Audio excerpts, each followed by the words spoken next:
Caroline, bonjour à toutes et à tous. Donc, bienvenue pour ce webinaire qui s'intitule Ergothérapie auprès des 0-2 ans, pourquoi et comment. Donc, merci de participer à ce webinaire. Moi, je suis l'un des pédiatres coordinateurs du réseau de périnatalité d'Occitanie, Dr Savanier, sur le site de Toulouse. Donc, dans le cadre du réseau et du parcours Cocon, en partenariat avec l'ARS et avec l'article 51, il nous semblait important de parler de ce sujet, de l'ergothérapie, dans un contexte de travail, comme vous le savez, en multidisciplinarité avec les autres professions, kinésithérapie, orthophonie, psychomotricité, psychologue, orthopsie, etc.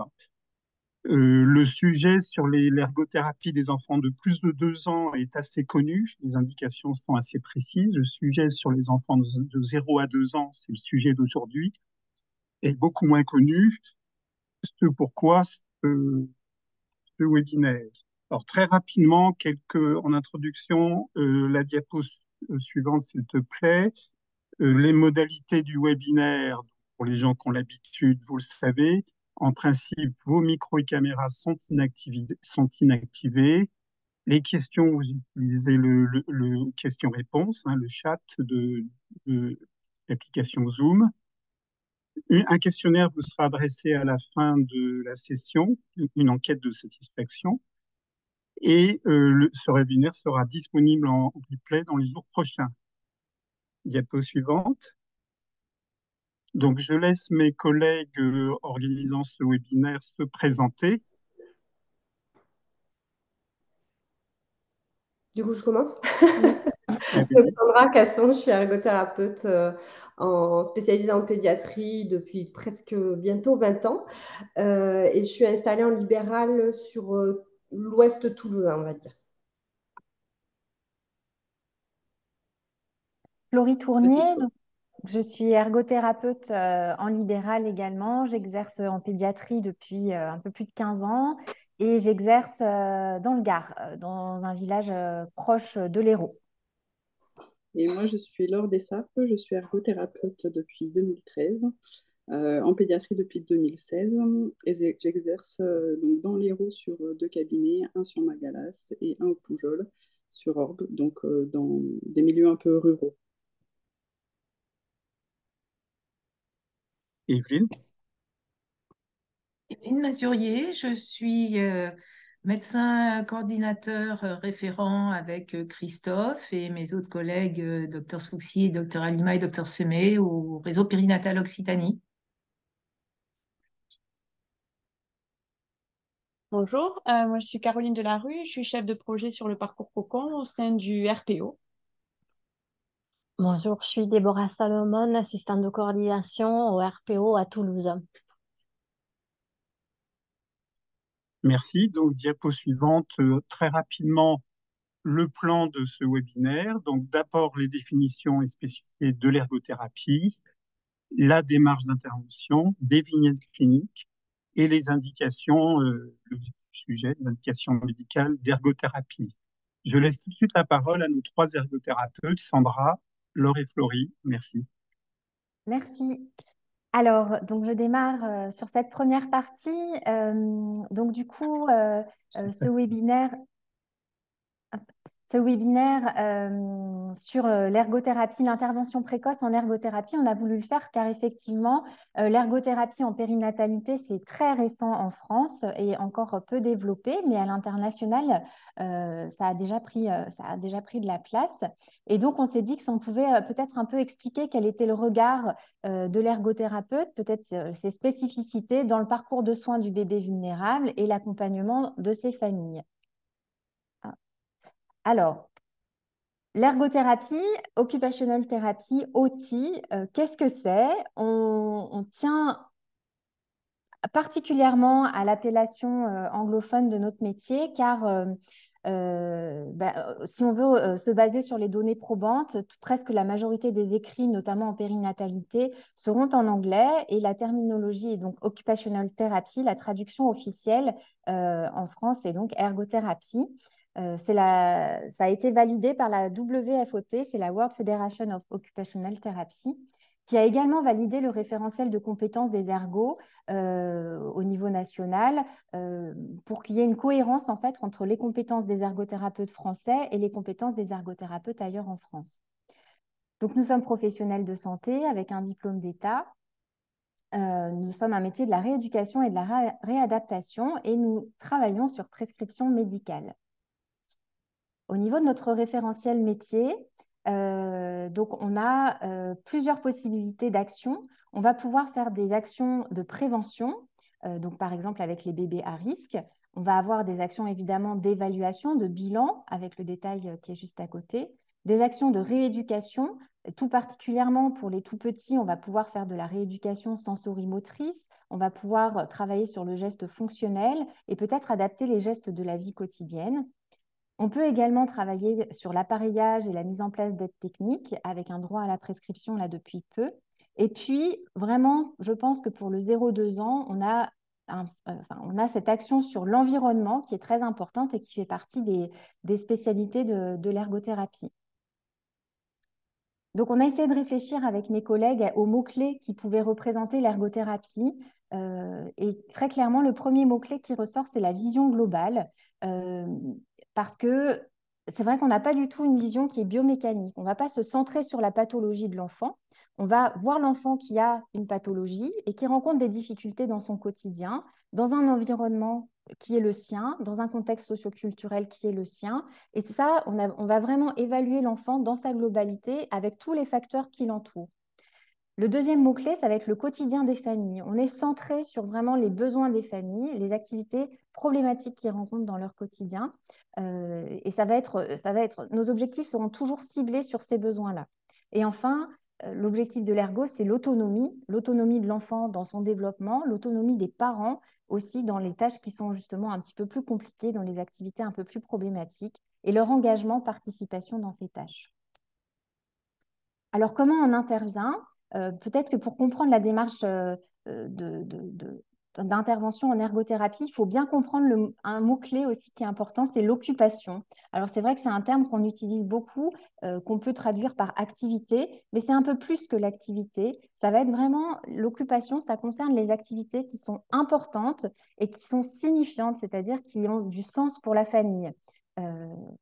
Quand on parle d'occupation, on pense que si on a des occupations, des activités qu'on arrive à faire, les activités qui sont importantes et signifiantes pour nous, on va pouvoir s'engager dans la société, participer activement. Et donc, pour un tout petit bébé, eh ben, ça va créer des expériences et des possibilités d'apprentissage futur.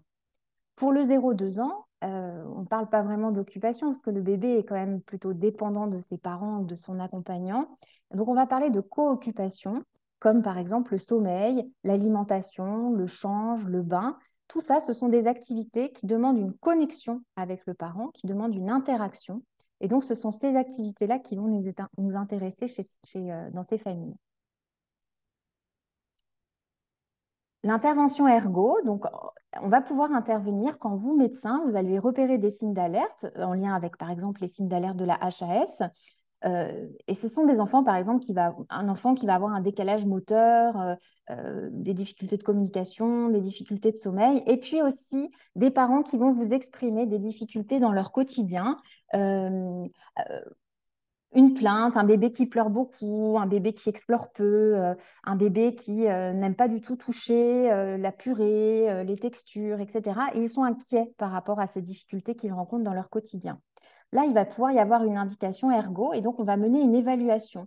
Et cette évaluation, elle se fait vraiment de façon globale. On va vraiment prendre en compte, on va évaluer l'enfant, son niveau de développement moteur, sensoriel, ses interactions sociales, ses compétences cognitives, est-ce qu'il est capable d'apprendre, etc., et d'interagir. Et puis, l'évaluation, c'est aussi l'analyse de l'activité qui est problématique. On va peut-être le mettre en situation, on va regarder comment ça se passe, dans quel contexte en fait le bain se passe, dans quel contexte se passe le repas, comment il est installé, quel matériel est utilisé. Et puis, on va évaluer aussi le contexte environnemental. Est-ce que la famille est isolée? Est-ce qu'il y a du soutien? Est-ce que cet enfant va en crèche? Dans quel lieu de vie il vit? Avec quel type de matériel, d'aide qui l'entoure? Ça va nous permettre de cibler encore plus les objectifs pour que ce soit vraiment centré sur les besoins de la famille, parce que quand on comprend bien la situation, ça nous permet de décortiquer un petit peu les besoins.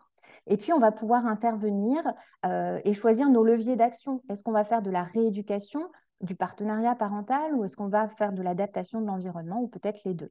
Tout ça, bien sûr, ça se fait en multidisciplinarité parce qu'on va bien tenir compte de ce qui se fait déjà ailleurs, des indications du médecin et de travailler en collaboration avec tous les autres professionnels qui gravitent autour de l'enfant. Donc, la démarche par rapport au référentiel métier, on va pouvoir agir sur l'enfant, par exemple avec de la rééducation sensorimotrice, l'intégration sensorielle, tout ça pour faire émerger les capacités de l'enfant. On peut agir sur l'environnement, l'adapter, le faciliter, et on peut agir sur les occupations, les activités. Le but, c'est de les rendre plus accessibles, et donc peut-être qu'on va adapter les gestes quotidiens, et tout ça, ça va se faire par un partenariat parental très poussé. Voilà. Je vais passer la parole à Sandra. Merci.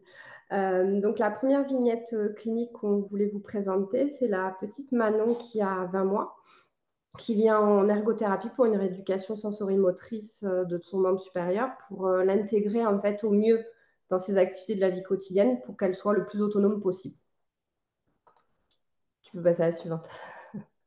Donc, si je vous fais une présentation un peu générale, donc c'est une petite qui est née à 36 semaines d'aménorrhée d'une grossesse gémellaire. Donc, elle a fait un AVC périnatal avec une hémiparésie droite spastique, avec une présentation d'une main plutôt en point fermé, avec un petit pouce adductus, donc des préhensions volontaires qui sont peu développées, une hypotonie posturale, posturale, pardon, et des hyperréactivités tactiles. Au niveau de son environnement, parce comme vous dit Florie, on prend vraiment la globalité de l'enfant. On a une famille qui est très investie, mais qui est aussi très prise sur le plan professionnel. Elle a une grande sœur également. Elle est suivie en kiné et en orthophonie. La petite est gardée en crèche et les parents expriment quand même beaucoup d'inquiétude par rapport à l'entrée à l'école qui ne va pas tarder. Et donc, quand on creuse au niveau de ses occupations, au niveau de sa vie quotidienne, on a une petite qui, forcément, au vu de son hémiparésie, va avoir des difficultés dans les manipulations, dans les jeux de coordination du manuel, le lavage des mains pour manger et tout ce qui est en lien avec ses hyperactivités tactiles, tout ce qui est les activités avec des textures un peu collantes, c'est très désagréable pour elle, comme la colle, la peinture, les gommettes, le sable, etc. Donc, on va avoir pour conséquence du fait qu'elle ait cette sous-utilisation de son membre supérieur, ça va avoir un impact en fait dans ses activités de jeu, dans ses soins corporels. Donc, en ergo, on va vraiment aller chercher, partir de ses occupations pour aller chercher comment on va pouvoir intervenir, ce qu'on va mettre en place. Voilà, merci. Vas-y, tu peux, Florie.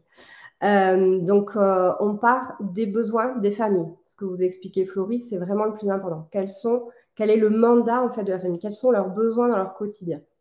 Donc là, la petite, alors ça, c'était son objectif, c'était manger son yaourt toute seule. On avait le lavage des mains et monter et descendre son pantalon qui faisait partie aussi des inquiétudes par rapport à l'entrée à l'école. Et ce sont des activités quand même qu'on retrouve régulièrement aussi en crèche, où elle était effectivement en difficulté au vu de son hémiparésie. Et il y avait aussi les vacances d'été qui arrivaient. Et une petite qui, dès qu'elle voyait même la plage de loin, s'agrippait à son papa, remonter les jambes. Enfin, c'était vraiment quelque chose qui était très désagréable pour elle, rien qu'au niveau visuel. Et donc, c'était d'essayer d'arriver à moduler en fait cette réactivité, cette surréactivité au niveau du sable dans le cadre de ces vacances. Les forces et leviers, parce qu'on a toujours tendance à un peu avoir tout ce qui ne va pas, mais ce qui est important, nous, en ergo, c'est qu'on va aussi s'appuyer beaucoup sur leurs compétences, sur les forces. Donc, c'est une petite qui est très volontaire, elle était très investie dans la rééducation, et une famille qui était très stimulante, très à l'écoute et très disponible, malgré leur emploi du temps très chargé, pour travailler ensemble en ergo. tu peux passer. Et du coup, ah pardon, j'avais un petit décalage. Et donc l'intérêt de l'intervention en ergo, c'était d'alterner entre les séances au cabinet avec la famille et la crèche, en fonction bien sûr des besoins. Donc il y a tout l'intérêt donc, de cette rééducation sensorimotrice de ce monde supérieur droit pour voilà, essayer d'arriver au maximum à une autonomie efficace dans le quotidien. L'intérêt d'aller en crèche était aussi de pouvoir donner des conseils par rapport à l'habillage, déshabillage de ce petit membre supérieur hémiplégique. Il y a souvent des inquiétudes en fait des professionnels de la petite enfance ou après à l'école. Voir aussi tout ce qui était les installations, les aménagements du matériel, des outils qui pouvaient être lui proposés, comment s'installer par rapport à elle du côté hémiplégique, etc. Et puis aussi pouvoir donner des conseils par rapport aux activités qu'on pouvait lui proposer au niveau des jeux, etc. Parce qu'en fait, on sait bien qu'une séance de rééducation, c'est bien, mais c'est surtout aussi ces stimulations régulières qui vont être très importantes, que ce soit à la maison, que ce soit à la crèche. C'est pour ça aussi qu'on prend en compte cet environnement. Et forcément, le partenariat parental, il est primordial pour que les parents comprennent bien comment trouver le juste défi au quotidien pour cet enfant pour essayer d'améliorer cette autonomie et d'arriver à une préhension volontaire pour qu'elle puisse se débrouiller toute seule dans le quotidien. Et donc, c'est une petite qui avait aussi participé au stage de rééducation intensive à Bitil en Belgique et qui a aussi participé après à un stage de rééducation intensive qu'on a monté avec des kinés sur la région toulousaine. Donc, on a vraiment des parents qui sont très, très investis. Et il y avait été aussi mis en place une thérapie d'intégration sensorielle, notamment par ces hyperactivités tactiles. C'est-à-dire que le fait de la plage, du sable, etc., on part de cette problématique-là du quotidien pour arriver avec des outils différents, que ce soit la rééducation sensoromotrice ou l'intégration sensorielle, pour qu'on puisse avoir une réaction plus adaptée en fait, de la petite dans ces situations du quotidien. Partage la vidéo. Ouais, c'est ce que j'allais mettre. On voulait vous proposer à chaque fois une petite vidéo pour vous donner voilà, un visu de la petite, des petits loulous qu'on va vous présenter. Alors, je crois je crois que si tu as mis partager l'écran. Attendez, ouais. pardon. Oui.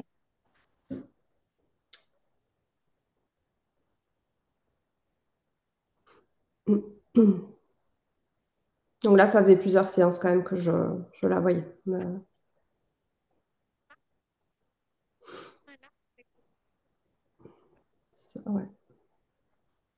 C'est un peu au ralenti. Moi, je sais pas. Non, vous, c'est bon.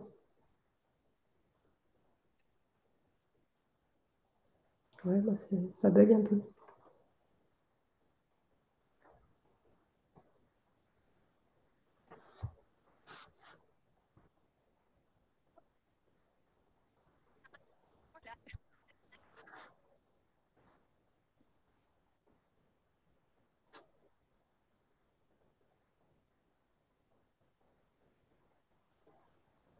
Donc voilà, par des mises en situation de jeu, etc.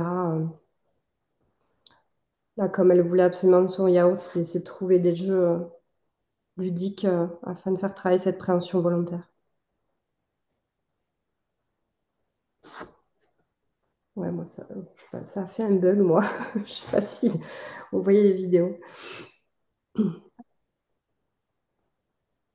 Oui, on avait décidé pour chaque vignette clinique aussi de vous mettre les données probantes, donc les Evidence-Based Practice, the EBP, enfin ça, on pourra les faire passer, je pense, par mail, enfin, je ne sais pas trop. Et donc là, effectivement, il y a pas mal d'articles récents sur l'efficacité de l'intervention en ergothérapie auprès de ces enfants qui ont une paralysie cérébrale. Et effectivement, le binôme kiné-ergo avec ces stages de rééducation intensive qui fonctionnent très très bien et qui ont des efficacités sur le long terme surtout.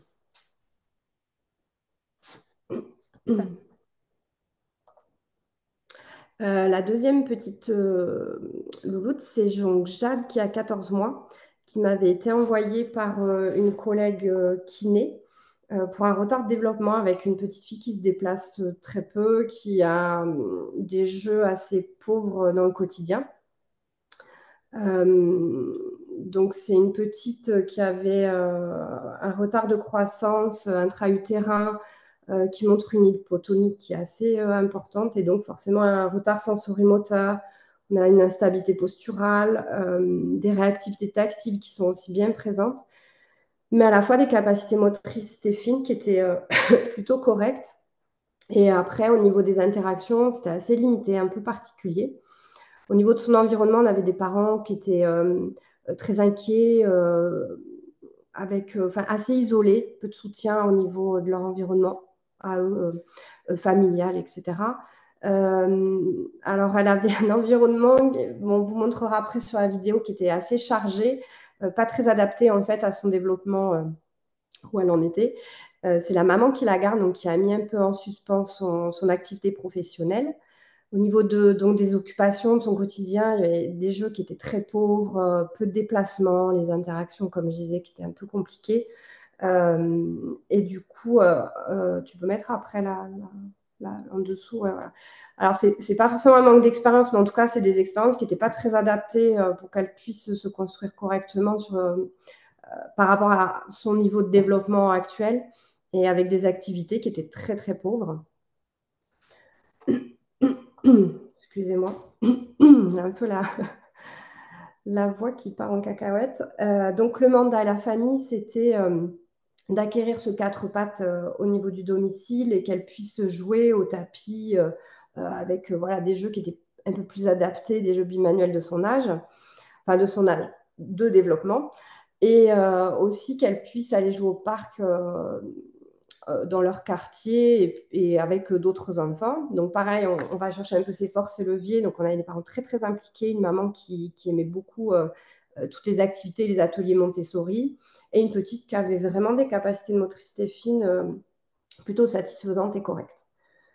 Donc l'intervention en ergothérapie a un grand intérêt pour cette petite d'aller sur le domicile et sur ses lieux de vie, sur son environnement, c'est-à-dire à l'extérieur au parc.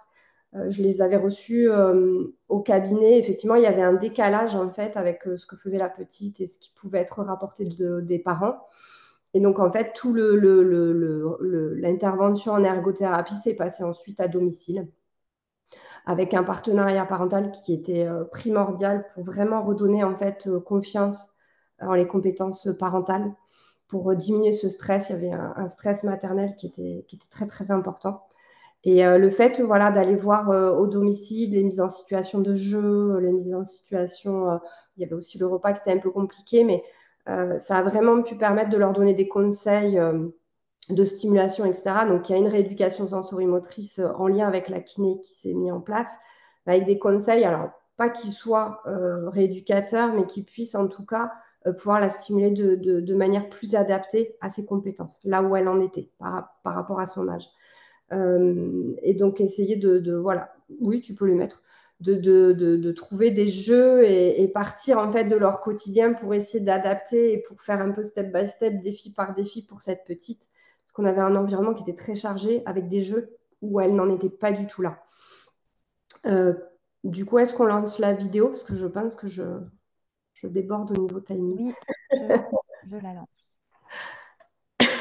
Pareil, ça vous permet de voir un petit peu le profil de la petite et puis vraiment montrer l'intérêt du domicile. C'est toujours pareil, c'est essayer de comprendre mieux cet environnement pour mieux intervenir, d'être plus efficace en fait dans notre intervention. Ça marche pas. Ah, vous n'avez pas la vidéo? Non, ça marche pas, Chloé. Attends, Les aléas techniques. je remets. Ah, super, c'est bon.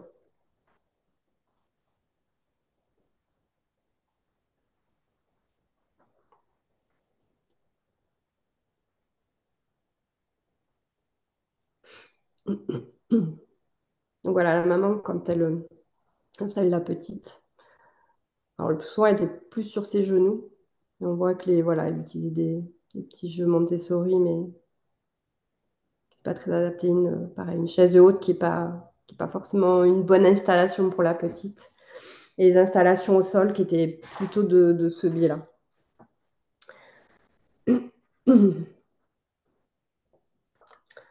Pardon. Donc voilà, ça c'était aussi un peu le visuel. Et pareil, on a voulu vous remettre aussi ici des données probantes sur l'efficacité de l'ergothérapie avec le partenariat parentage chez les tout petits de 0 à 5 ans sur le développement des compétences de l'autonomie. Donc pareil, je pense qu'on pourra vous les faire passer si vous voulez aller un peu plus loin. Bonjour. Donc, après, c'est la petite Louise qui a 2 mois et 3 semaines. C'est le médecin traitant qui me l'a adressée, voilà, parce que elle avait des difficultés donc, dans le cadre du repas. Et la maman, tu peux passer, Florie. Et effectivement, je me suis retrouvée avec une maman qui était de plus en plus démunie face aux difficultés de sa fille.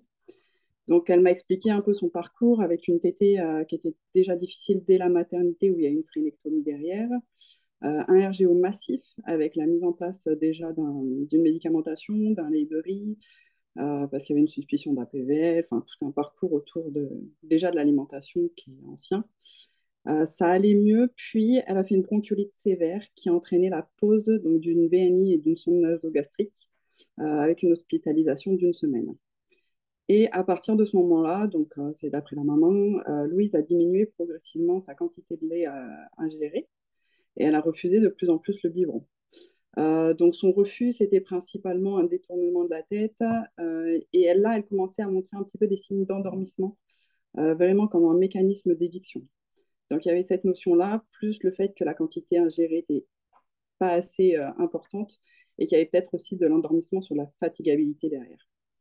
La maman avait essayé plein de biberons avant de venir, des laits différents, enfin elle était perdue. Dès qu'elle essayait, 2 jours après, ça ne marchait plus. Donc elle était dans un état de stress parental qui était très important. D'autant plus que donc, cette maman-là, plus sa sœur, ont elles aussi refusé de s'alimenter vers 3-4 mois au biberon. Donc il y a des antécédents aussi dans la famille. Au niveau de l'environnement, le papa travaille beaucoup, les grands-parents sont loin, donc en fait cette maman a très très peu de relais.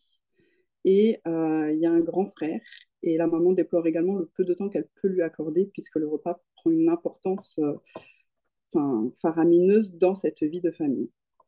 Donc l'ensemble de la famille est impacté, mais uniquement dans cette occupation de repas. Il n'y a pas de difficulté dans les autres, le change se passe bien, le sommeil se passe bien, les interactions sont présentes et sont correctes. Voilà. Donc au niveau de cette petite, effectivement, on voit qu'il y a un manque d'expérience sensorimotrice intrabuccale et surtout une expérience négative avec les biberons et avec l'alimentation en général. Donc, le mandat de cette maman, elle, c'était vraiment améliorer la prise alimentaire. Il faut que mon enfant mange, c'est sa priorité. L'avantage, c'est comme je le disais tout à l'heure, là, le comportement d'évitement, d'endormissement commençait seulement, donc il n'était pas encore complètement installé, et ça, c'était bien, puisque du coup, l'intervention précoce va être efficace. Et les parents, même si papa est loin, enfin, est peu disponible, c'est du temps de présence de qualité quand il est là. Donc, pour cette petite que j'ai vue à 2 mois et 3 semaines en première intention, donc au cabinet, donc j'ai pu constater un trouble du rythme de la succion, déglutition, respiration, avec aussi une succion nutritive et non nutritive faible. Du coup, je me suis dit, pour elle, il faut un combo pluridisciplinaire avec une orthophoniste et un kinésithérapeute qui sont spécialisés en alimentation. Donc, on en a dans le secteur et c'est super chouette. La maman, elle a accepté direct et j'ai pu appeler le médecin traitant à la sortie de la consultation pour lui en parler. Et du coup, cette boucle-là de paramédicaux s'est mise en place derrière.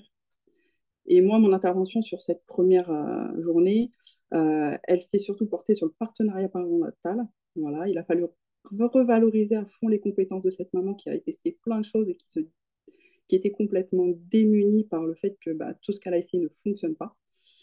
Nous avons vu ensemble du coup la nécessité d'une bonne installation, mais à la fois pour elle et à la fois pour la petite, parce que la maman du coup marchait pendant 1 heure en essayant de donner le biberon, c'était pas du tout fonctionnel. Elle avait essayé plusieurs installations, il n'y a rien qui fonctionnait. Là, avec le RGO, en mettant la petite sur son côté gauche, la maman en se mettant en position dans un fauteuil confortable, euh, ça fonctionnait déjà mieux. On a fait aussi, on a vu ensemble aussi la nécessité d'un besoin de stabilité, notamment sur cette petite qui se désorganisait dès que la maman changeait de biberon et de tétine. Donc, on a conservé qu'un biberon. Pour elle, on était parti sur un Dr Brown et qu'un seul type de tétine, celui à débit variable. Comme ça, elle pouvait avoir, quand elle n'était pas trop fatiguée, elle pouvait avoir une succion un peu plus efficace, donc un débit un peu plus ralenti. Et au fur et à mesure, la maman adaptait. Et elle avait vraiment ces compétences-là, la maman, et il fallait vraiment insister là-dessus. Et en parallèle, pour le retour à la maison après le cabinet, on a fait aussi une sélection de jouets spécifiques pour stimuler un petit peu cette sensorialité, cette motricité intrabuccale, euh, pour que vraiment ça se développe aussi à l'intérieur. Je l'ai revu également à 4 mois et 1 semaine, donc à son domicile. Pourquoi? Parce qu'après la première consultation, la maman, on est resté en contact, hein, en vidéo de temps en temps, mais ça allait plutôt bien. Et la petite a eu de nouveau 1 semaine un peu compliquée, malade, avec juste un petit rhume, hein. Mais ça a suffi pour redéclencher les difficultés alimentaires. Et du coup, sa succion aussi se dégradait. J'en ai discuté avec l'orthophoniste qui, elle, estimait qu'il y avait une fin du réflexe de succion et qu'il n'y avait pas de passage du tout en succion volontaire. Du coup, là, au niveau de la prise alimentaire en ergothérapie, comme le disait Florie au début, nous ne sommes pas forcément sur un modèle uniquement biomécanique. Et notre cœur de métier, comme c'est l'occupation, on le découpe en plusieurs activités nécessaires pour la réaliser. Donc ici, pour améliorer la prise alimentaire, moi j'avais eu trois objectifs avec la maman qui ont été de boire à la paille, découvrir les aliments purés, manger avec ses doigts ou ses couverts.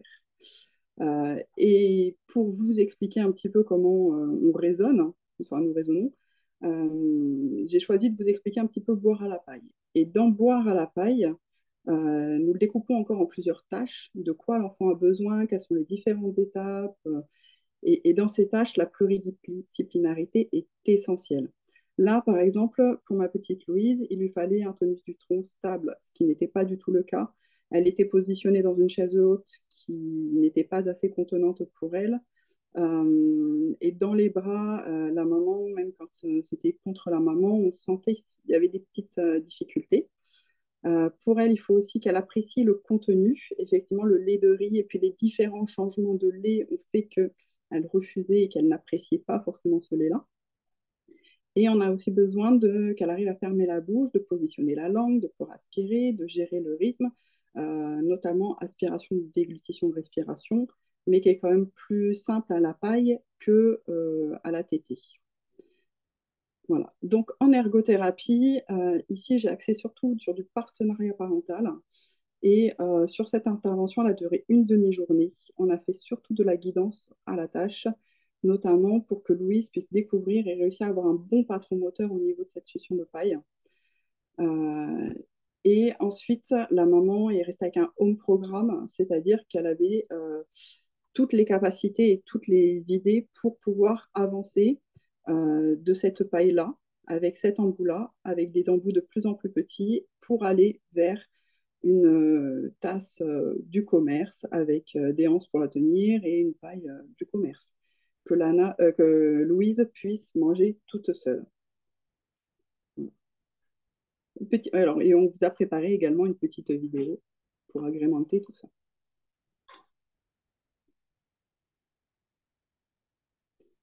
Donc la petite vidéo, c'est surtout, on est à peu près au milieu de l'apprentissage. Voilà, Oh, on est au attendez, peu milieu de matinée. Si elle veut. je vais y arriver. Juste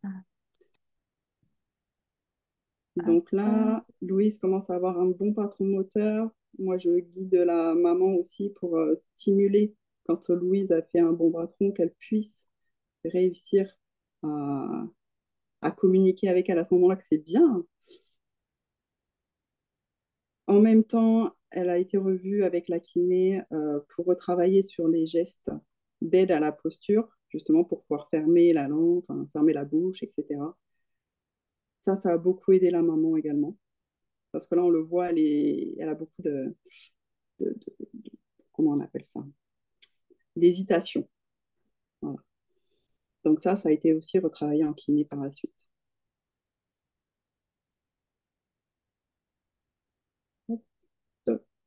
Et donc, sur nos données probantes, là, j'ai choisi de vous mettre tout ce qui est attrait à l'identification de l'intervention en ergothérapie dans le cadre de difficultés ou de troubles alimentaires de l'enfant de 0 à 5 ans. Voilà. Et effectivement, on peut voir, juste un petit coup, que ça ne date pas d'aujourd'hui. Ce n'est pas aujourd'hui qu'on se dit que les ergothérapeutes agissent dans l'alimentation.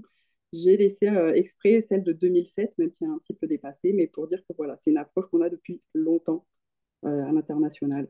Voilà. Merci, Chloé. Je passe celle-ci alors. D'accord, ça marche. Evelyne? Merci pour toutes ces situations cliniques très, très pratiques. Et donc, je reprendrai en disant que les recommandations HAS 2020 des bonnes pratiques médicales pour le repérage et l'orientation précoce des enfants à risque de troubles du neurodéveloppement sont très claires et l'ergothérapie a sa place et peut être indiquée dans des situations en complémentarité d'autres professions comme kinésithérapie, ou psychomotricité, le trouble du tonus ou du développement de la motricité et de la posture, trouble de l'oralité alimentaire et verbale, trouble de la motricité fine et trouble de la coordination isolée, ce qui, pour les plus grands, s'apparente à ce que l'HAS a mis maladresse. Dans l'exemple suivant de Pauline, alors, c'est une enfant pour lequel il y a eu une indication, la première indication d'ergothérapie dans le parcours Cocon. Le contexte est cet enfant qui avait 3 mois, un vécu traumatique avec une hospitalisation en néonatologie pour difficultés alimentaires, un rétrognatisme assez marqué qui gênait l'enfant, avec une alimentation difficile déjà dès la néonatologie et au retour à la maison, des parents démunis, en difficulté et en grande demande d'aide. Le bilan orthophonique était rassurant puisqu'il n'y avait pas de trouble de succion déglutition.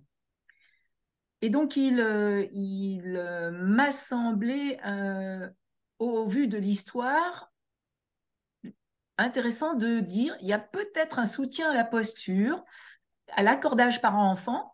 La puéricultrice de PMI était en place, hein, donc il y a eu un partenariat avec l'équipe de PMI. Et l'objectif des parents, c'était que la prise du biberon se passe de façon agréable et pour l'enfant et pour eux, parce qu'ils en étaient à un stade où ils appréhendaient à chaque fois qu'il fallait nourrir l'enfant. Donc la visite s'est passée à domicile. Je prends le relais. Je prends le Oui. relais, Evelyne? D'accord. Donc du coup, voilà, je suis allée à domicile de cette famille. Donc le mandat vraiment de la famille, c'était retrouver le plaisir de manger pour Pauline et avoir de l'appétence pour les repas.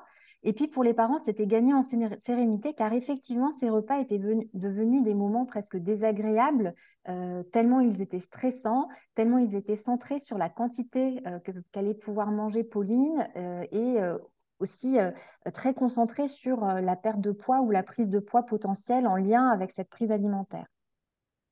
Les forces et leviers, quand je les ai vus et rencontrés, c'est des parents très impliqués. Ça, c'est vraiment une force importante. Donc, comme l'a dit Evelyne, une succion et une déglutition qui étaient très efficaces. Et cet accompagnement qui était déjà là, multidisciplinaire, avec une prise en charge PMI, avec la PMI de secteur, et une infirmière puère qui intervenait régulièrement déjà au domicile de cette famille. Donc, la visite à domicile, c'était évident qu'il fallait se rendre à domicile, beaucoup trop de stress, et puis surtout, il fallait essayer d'évaluer cet environnement. Comment est-ce que ça se passait, ce temps du biberon? Donc, on a fait une espèce d'analyse d'activité, nous on appelle ça comme ça. Et ce qui est ressorti, c'est qu'il y avait beaucoup d'inconfort, en fait, dans déjà, ne serait-ce que l'installation pour s'installer pour prendre le biberon.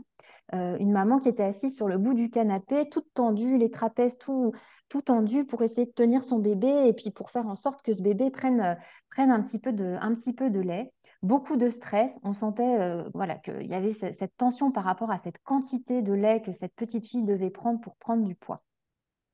Donc là, ce qu'on s'est dit, enfin là, ce que je me suis dit, c'est qu'il fallait vraiment essayer d'accompagner au mieux ses parents pour que le stress y redescende. Donc on a beaucoup discuté. Le partenariat parental, c'est ça en fait. Hein, c'est pas de la guidance, c'est-à-dire qu'on va pas dire vous pouvez faire ça pour que ça se passe bien. C'est inclure les parents qui sont experts de leur enfant et nous donner un peu nos connaissances. Et on fait un mélange des deux pour trouver des solutions. Et là, c'était de leur dire, mais en fait, le repas d'Eva, c'est pas que le repas d'Eva. C'est le repas d'Eva, Pauline, aïe, aïe, aïe, je savais bien qu'elle... le repas de Pauline. C'est pas que le repas de Pauline, c'est le repas de Pauline avec son papa et avec sa maman. Euh, et donc, si son papa ou sa maman ne prennent pas de plaisir quand il y a cette prise de biberon, bah, Pauline, elle va avoir des difficultés à prendre du plaisir aussi. Et comment est-ce qu'on peut déjà être un peu plus, enfin, comment ce moment peut être agréable? Bah, l'installation, déjà, de ce moment-là, va être importante. Donc, on a travaillé sur comment s'installer, donc où est-ce qu'ils se mettent habituellement, qu'est-ce qu'on peut mettre en place dans cette installation habituelle pour que ce soit plus confortable. Déjà, peut-être se caler, avoir le coude bien posé pour que tout son corps soit détendu, avoir un meilleur positionnement. Et on a beaucoup aussi travaillé sur l'enroulement du bassin de Pauline qui avait déjà été vue par l'infirmière puère, mais on est venu, la visite à domicile a permis d'appuyer sur ce qui avait déjà été vu, donc de revenir et d'aider la famille en fait à bien faire les mouvements et à pouvoir s'installer en fait de façon autonome et de ne pas avoir besoin de l'ergo ou de l'infirmière pour être bien installé pour donner le biberon. Et enfin, en discutant, on s'est rendu compte que du coup, cette famille, elle était obnubilée en fait par cette quantité de lait qu'il fallait, voilà, il fallait que leur enfant mange. Et puis finalement, le plaisir d'être avec son petit bébé de 3 mois voilà, qui découvre les choses, etc., ben, il commençait un petit peu à se perdre parce qu'il y avait beaucoup de stress autour de cette alimentation. Et donc, on s'est dit que tiens, ça pouvait être intéressant de mettre en place un pot à pot après le biberon pour déjà faciliter la digestion, parce qu'il y avait un RGO aussi, on ne l'a pas dit, qui était traité, mais qui quand même venait vraiment embêter cette petite fille. Et donc, on a mis en place ce pot à pot voilà, pour prendre ce temps de pause après le biberon, pour que ce soit là aussi un moment de plaisir partagé. Enfin, cette famille a eu la gentillesse de nous faire un petit retour sur la visite à domicile, parce que bien évidemment, je n'ai pas pu filmer avec le contexte du stress dans lequel ils étaient. Je ne sais pas si on a le temps de le lire rapidement. Après votre séance à domicile, nous avons pu mettre en pratique vos conseils qui nous ont été bénéfiques. Nous avons pris conscience de l'importance d'avoir une bonne installation lors du repas avec Pauline. Le bien-être de toute la famille a été pris en compte, car en tant que parents, nous avions tendance à nous oublier. Cela nous a permis de vivre ce moment de manière plus confortable et détendue. Depuis votre passage, les repas sont plus sereins, car Pauline sent que nous le sommes aussi. L'installation en pot à pot après le repas nous permet de nous reposer et c'est devenu un moment de plaisir partagé. Voilà, merci à eux d'avoir fait ce petit retour. Alors là, on avait envie de faire un petit quiz en vous disant, bon, allez, vous allez réfléchir, on va voir si on a pu faire passer des messages. Georges a 5 mois, il est né à 31 semaines, il n'aime pas être sur le tapis de sol, il a besoin des bras, sinon il pleure. Les parents ne savent plus s'y prendre, on passe la diapo. Alors, d'après vous, ergothérapie ou pas ergothérapie? Alors, vous dites, comme c'est un topo sur l'ergothérapie, sûrement ergothérapie. On passe. Effectivement, ergothérapie. Alors, là, en tant que médecin, je vais orienter vers ergothérapie pour un bilan, une intervention, dans le cadre de ce que je repère comme une instabilité posturale de cet enfant, de manière à ce que la demande des parents était qu'ils puissent quand même être en plaisir pour explorer au tapis. Donc, part de la demande des parents sur une constatation d'une instabilité posturale. La suivante. Alors, Aya, elle est née à 34 semaines, elle a des difficultés alimentaires, toucher des matières habituelles la met vraiment dans l'embarras et de ce fait, elle ne peut pas participer aux activités de la crèche et les parents ne savent pas que faire pour que ça se passe mieux en crèche. Vous allez me dire ergothérapie, pas ergothérapie. Et pourquoi ergothérapie? Justement, ergothérapie, parce que vous saisissez qu'il y a dans le contact tactile certainement quelque chose de l'ordre de l'hyper réactivité. Et Laure, Sandra et Florie vous ont parlé de cette vision de l'intégration sensorielle. Cette lecture permet. Et donc l'objectif des parents, c'était que Aya puisse jouer en crèche avec les différentes matières. Donc on passe. Le troisième, Alice. Donc Alice est née à terme, anoxo-ischémie, séjour en réanimation, un décalage moteur avec ce que vous connaissez bien, hypotonie axiale, hypertonie périphérique. L'enfant est allaité sans difficulté, il n'y a pas encore de diversification à 5 mois. Les parents sont à l'aise, n'ont pas de demande particulière. Alors, ergo ou pas ergo?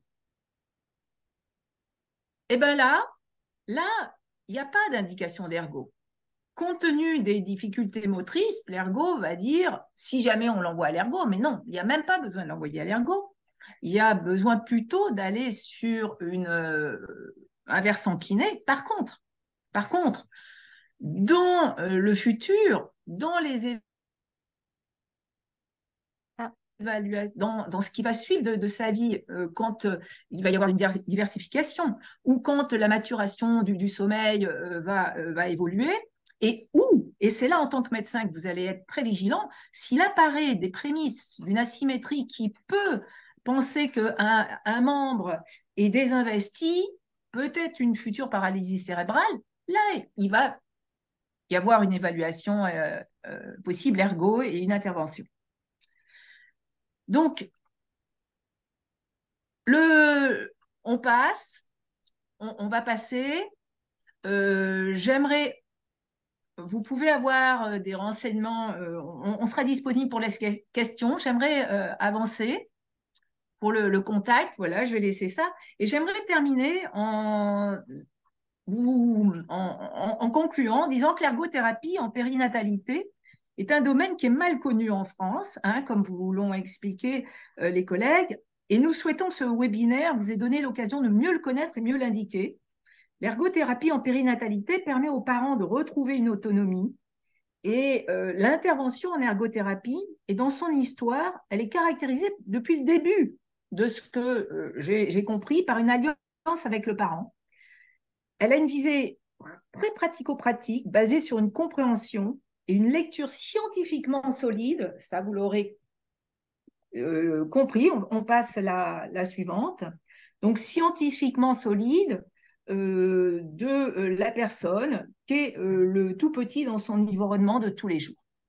Donc, merci pour votre attention et on est disponible pour des questions. Merci. Merci. Merci. Il y a une question dans le chat. Donc, c'est une médecin de PMI, Dr Mauduit, qui avait jusqu'à présent davantage, je rapporte ce qu'elle dit, hein, j'orientais davantage vers la psychomotricité. J'espère que ce sera moins flou pour moi grâce à cette présentation. Donc, elle vous remercie d'avance au début du webinaire. Voilà, j'espère que les réponses, que ce webinaire vous a apporté les réponses que vous souhaitiez et que vous avez pu faire la différence entre ce que pouvait apporter la psychomotricité et l'ergothérapie. Donc, elle répond merci. Donc, j'imagine que ça veut dire que qu'elle a... Il faut quand même vraiment se dire que l'ergothérapie, on intervient dans le quotidien et quand il y a une plainte dans le quotidien, on peut penser à l'ergothérapie pour qu'il y ait une analyse justement de ce qui se passe dans le quotidien de cet enfant et de cette famille. Il y avait une deuxième question dans cette question qui était quid de la prise en charge financière? C'est l'intérêt de Cocon. C'est ça, tout à fait. Mais effectivement, c'est vrai que j'ai oublié de le dire, je voulais le dire au tout début. On n'a pas de remboursement sécu hein, quand on est en libéral. Il y a quand même quelques mutuelles hein, qui peuvent participer à la prise en charge ergo, qui sont de plus en plus nombreuses. Et après, il ne faut pas oublier aussi qu'il y a la CPAM qui peut donner des aides extra-légales. Il faut monter des petits dossiers. Mais bon, voilà, c'est tout l'avantage de ces parcours-là qui commencent Tout à fait. à apparaître avec la PCO aussi. PCO, parcours cocon. Donc, dans ce parcours cocon, les actes les interventions d'ergothérapie comment je trouve plus mes mots, sont pris en charge. Voilà. Sont financés. Sont financés. Sans reste à charge pour les familles et vraiment selon les besoins de l'enfant, sans limite de nombre de visites chez l'ergothérapeute. On s'adapte vraiment aux besoins de l'enfant. Il y avait une question par rapport à la prise en charge des enfants donc hors cocon, dans le cadre d'une prise en charge PCO. Oui. Donc, je vous laisse peut-être... C'est quoi la question? Je crois qu'on a répondu quand même, elles ont Ah oui, c'est bon. répondu Il y a eu la en réponse, parlant. pardon. Et on a une autre... Et une autre question. Bonjour, j'ai l'impression que la rééducation est souvent proposée à la maison. Comment est-ce possible d'accompagner les familles habitant loin des villes et des ergots? Alors, bon, c'est vrai que là, les exemples qu'on a donnés, c'est souvent à la maison parce que chez le tout petit, le bébé, intervenir sur le lieu de vie, c'est quand même mieux. Après, quand on a vraiment de la rééducation régulière qui revient, c'est vrai que ça peut être proposé aussi au cabinet. Maintenant, les zones rurales isolées, bah oui, c'est une problématique. Alors, on se déplace. Mais ça, c'est propre à chaque ergothérapeute aussi et chacune a ses limites, on va dire, dans son secteur de déplacement. Et là, il faut voir en fonction des secteurs ce qui est possible. Mais c'est une problématique, ça c'est certain. Enfin, on est quand même souvent sur la route. Oui, on est beaucoup sur la route. Des routiers. Et on Il y est avait aussi en une secteur autre- rural. Là, je suis loin de grandes villes. Donc, justement, dans le cadre du parcours cocon, un des objectifs du parcours est d'améliorer le maillage territorial de tous les professionnels qui pourraient prendre en charge les enfants. Donc, un des objectifs, c'est vraiment de multiplier et d'avoir un nombre suffisant d'ergothérapeutes, notamment, qui participent au parcours pour pouvoir couvrir la majorité du territoire de l'Occitanie. Il y avait une question. Oui. Peut-on cumuler psychomotricité et ergothérapie? Ce serait bien. Eh bien, dans le cadre du parcours cocon, oui. Ah. Il y a possibilité de cumuler les deux. PCO aussi. PCO également. Et hors ça aussi, bien sûr, on peut faire les deux professions. Ça arrive souvent, d'ailleurs, on est souvent en lien avec des psychomotriciens, des kinés. Oui, c'est éminemment pluridisciplinaire de ce que j'ai compris et j'ai découvert. Donc, ça, c'est un côté vraiment très, très notable. C'est Christophe. J'ai à côté de moi Père Pavès, qui est pédiatre au CAMS de Toulouse. On travaille ensemble. Comme là, moi, je suis sur un webinaire enseignant, on n'a pas mis dans les questions-réponses, mais Père a une question. J'avais mis si tu veux, la question, une question qui me paraît importante. Si j'ai bien compris, l'ergothérapie qui part de la demande des parents, ce ne sont donc pas des soins de rééducation, mais plutôt des soins d'adaptation. Réponse, Sandra et les collègues. Alors non, Non. pas que. D'accord.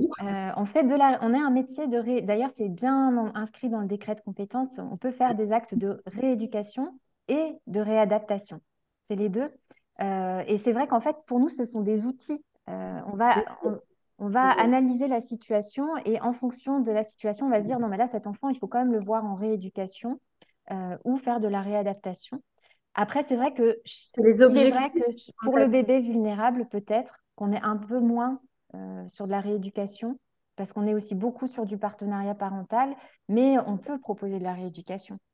Par exemple, avec une paralysie cérébrale qui va apparaître, c'est évident qu'on va proposer de la rééducation, avec même de la rééducation intensive.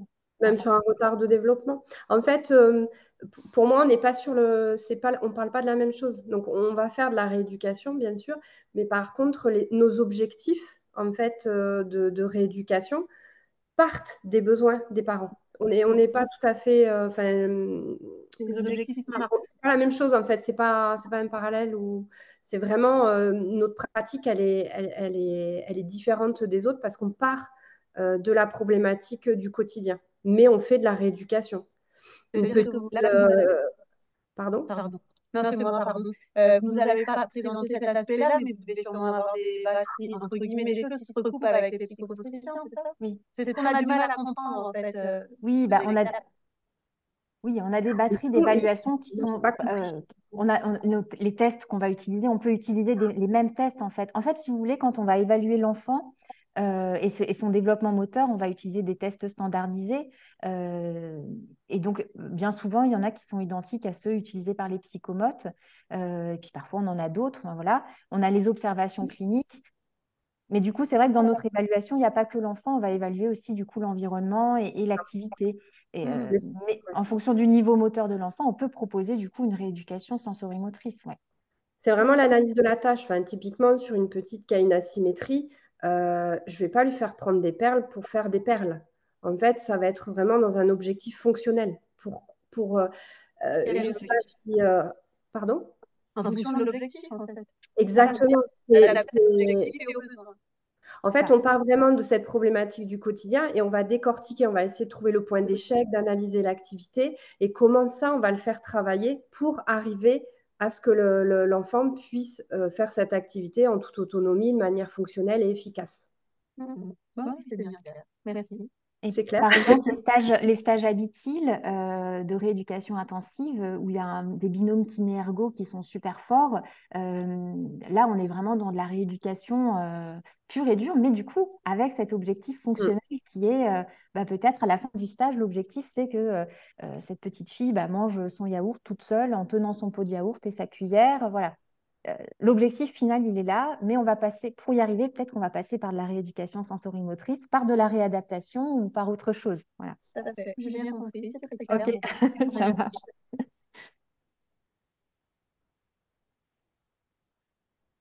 Écoutez, je crois qu'on arrive, s'il n'y a plus de questions dans le chat, il est 14 heures. Je pense que chacun a pu s'exprimer s'il le souhaitait. Merci beaucoup pour votre présence. Merci beaucoup aux intervenants. Merci à vous. Et Merci. on vous souhaite une bonne fin de journée. Merci. Merci, Au au revoir, revoir, merci. bonne journée. Au revoir.